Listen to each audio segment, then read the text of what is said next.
সম্মানিত ভাই ও বন্ধুগণ, তাহলে আল্লাহর কোরআন, আল্লাহর নবীর জবান থেকে আল্লাহর কোরআন বর্ণনা করা হলো। নবীজি ব্যাখ্যা বিশ্লেষণ করলেন, কোরআনের ওয়াজ করলেন। নবীজির জবান থেকে আল্লাহর কোরআন শুনে সবাই কিন্তু আবু বকর সিদ্দিক হয় নাই। আল্লাহর নবীর জবানি থেকে আল্লাহর কালাম শুনে কেউ আবু বকর হয়েছে, আবার কেউ আবুল হিকাম আবু জেহেল হয়ে গিয়েছে। ঠিক কিনা বলেন?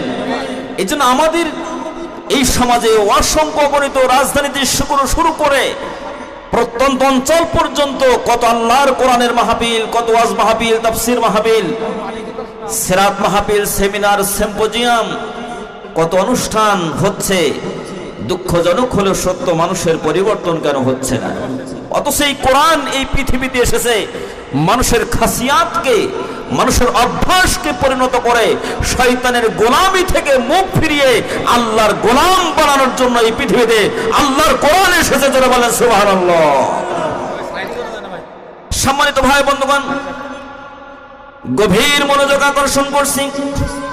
আল্লাহর কোরআনের আলোচনা যখন হবে, আল্লাহ রাব্বুল আলামিন বলেন কথা বলা যাবে না, খাওয়া দাওয়া করা যাবে না, সাইড টক করা যাবে না। পারস্পরিক তোমরা যদি কথা বলো, হট্টগোল করো। আবু জেহেলরাও কিন্তু এই কাজই করেছিল। আবু জেহেল বিদায়ের ১৫০০ বছর পরে এসেও যদি কেউ ওই একই কাজ করে, ওইগুলাকে আপনি কিভাবে আবু জেহেলের দল থেকে আপনি আল্লাহর নবীর দলে আনবেন? ওরা তো নিজেরাই, ওরা হেদায়েতের মুহতাজ নয়, ওরা তো আল্লাহর নবীর দলে ওরা আসতে চায় না, ওরা তো আবু জেহেলের দলেই থাকতে চায়।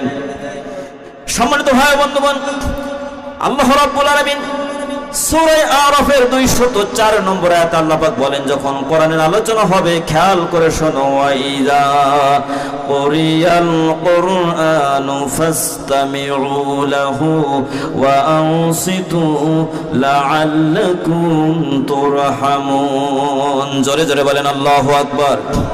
আরো জোরে বলেন আল্লাহু আকবার।